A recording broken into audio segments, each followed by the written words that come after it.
Hi, everybody, and welcome back to Hoot. When we left off, Roy finally got a chance to see why Mullet Fingers calls himself Mullet Fingers, and he's agreed to come and see what's happening at the Mother Paula house that evening, which should be interesting. Chapter 15 is where we're at. Roy sat cross-legged on the floor, gazing up at the cowboy poster from the Livingston Rodeo. He wished he was as brave as the champion bull rider, but he wasn't. The Mother Paula's mission was simply too risky. Somebody or something would be waiting. The attack dogs might be gone, but the company wasn't about to leave the new Pancake House location unguarded for long. In addition to a fear of getting caught, Roy had serious qualms about trying anything illegal, and there was no dodging the fact that vandalism was a crime, however noble the cause. Yet he couldn't stop thinking ahead to the day when those owl dens would be destroyed by bulldozers. He could picture the mother owls and father owls helplessly flying in circles while their babies were being smothered under a ton of dirt. It made Roy sad and angry. So what if Mother Paula's had all the proper permits? Just because something was legal didn't automatically make it right. Roy still hadn't settled the argument between his brain and his heart.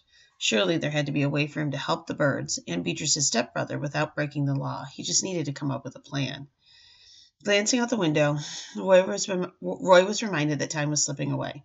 The shadows had lengthened, which meant the sun would be setting soon and that Mullet Fingers would be on the move. Before leaving the house, Roy poked his head into the kitchen where his mother stood over the stove. "Where are you going?" she asked. "Bike ride." "Another one? You just got back." "When's dinner? It smells great." "Pot roast, honey. Nothing special. But we won't be eating until 7:30 or 8. Your dad has a late tea time." "Perfect," Roy said. "Bye, Mom." "What are you up to?" she called after him. "Roy?"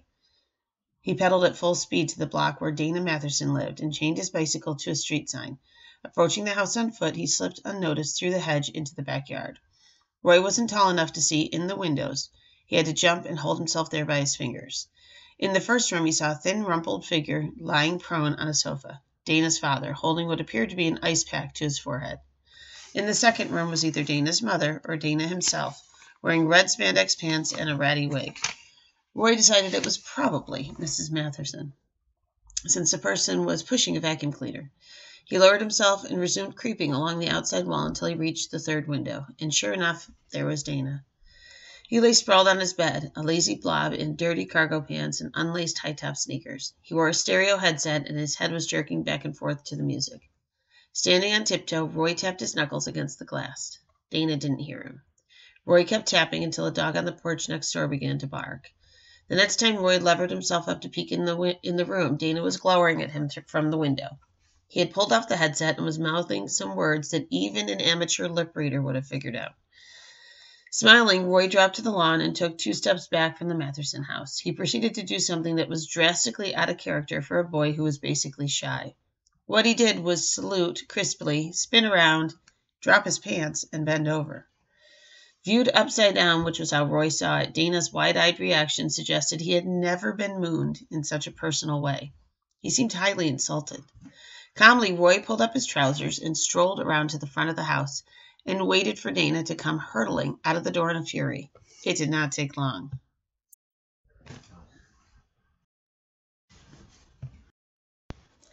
Roy broke into a brisk jog with Dana no more than 20 yards behind him, cursing and spluttering vile names. Roy knew he was a faster runner, so he measured his pace. He didn't want Dana to get discouraged and give up.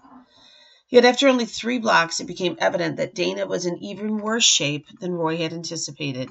Steadily, he ran out of steam, the angry curses dissolving into moans of fatigue and the name-calling into sickly wheezes.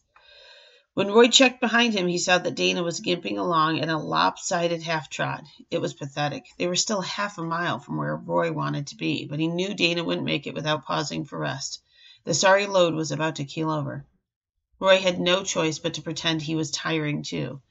Slower and slower he ran, falling back in the chase until Dana was practically stumbling at his heels. Familiar sweaty hands clamped down on his neck, but Roy realized that Dana was too worn out to throttle him. The kid was simply trying to keep himself from falling down, and it didn't work. They landed in a heap, Roy pinned on the bottom. Dana was panting like a wet plow horse.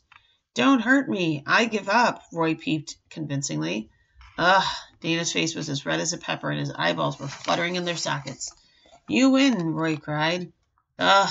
Dana's breath was foul, but his body odor was ferocious. Roy turned his head away to gulp fresh air. Beneath them, the ground was soft, and the soil was as black as coal. Roy guessed they had fallen into somebody's garden. They lay there for what seemed like forever while Dana recovered from the pursuit. Roy felt smushed and uncomfortable, but there was no use trying to squirm loose, because Dana was dead weight. Eventually he stirred, tightened his hold on Roy, and said, "Now I'm going to kick your butt, Eberhard. Please don't do that. You mooned me." It was a joke, and I'm really sorry. Hey, you moon somebody and that's it. You get your butt kicked. I don't blame you for being pissed, Roy said. Dana slugged him in the ribs, but there wasn't much muscle in the punch. Do you think it's funny now, cowgirl? Roy shook his head no, faking like he was hurting. Dana grinned malevolently. His teeth were nubby and yellow, like an old barn dog's. Kneeling on Roy's chest, he hauled back to hit him. "Wait," Roy squeaked. "For what? Beatrice the Bear ain't here to save you this time." "Ciggies," Roy said in a confidential whisper. Dana lowered his fist. "What did you say?" "I know where there's a case of cigarettes. If you promise not to beat me up, I'll show you." "What kind of cigarettes?" Roy hadn't thought about the details that he was cooking up in the phony story, and it hadn't occurred to him that Dana would be picky about his brand of smokes. "Gladiators," said Roy, remembering a name from a magazine or advertisement. "Gold or light?" "Gold." "No way," Dana exclaimed. "Way," Roy said. Dana's expression wasn't hard to read. He was already scheming to keep some of the cigarettes for himself and sell the rest for a tidy profit for his buddies. "Where are they?" He climbed off Roy and yanked him to an upright sitting position. "Tell me. Well, first you got to promise not to beat me up."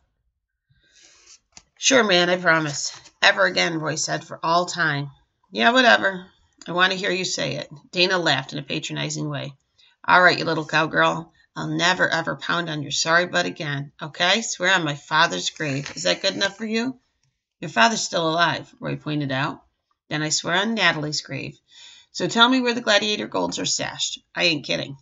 "Who's Natalie?" Roy asked. "My mother's parakeet. It's the only dead person I know." I guess that'll have to do."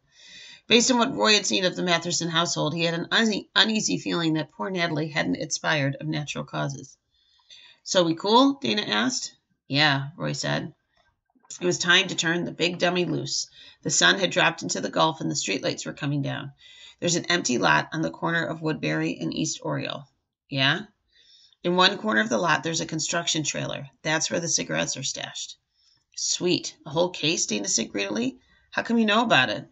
"Well, 'cause me and my friends hide them there. We swiped them off a truck on a Seminole reservation." "You?" "Yeah, me." It was a fairly believable yarn, Roy thought. The Indian tribe sold tax-free tobacco products, and smokers came for miles to stock up. "Whereabouts inside the trailer?" Dana demanded. "You can't miss them," Roy said. "You want me to? I'll show you." Dana snorted. "No thanks, I'll find them." He placed 2 fingers in the center of Roy's chest and gave a stiff shove. Roy flopped back into the flower bed, his head coming to rest in a soft indentation. He waited a minute or so before getting up and brushing himself off. By then, Dana Matheson was long gone. Roy would have been disappointed if he wasn't. Curly made it through Friday night, and we're going to stop there.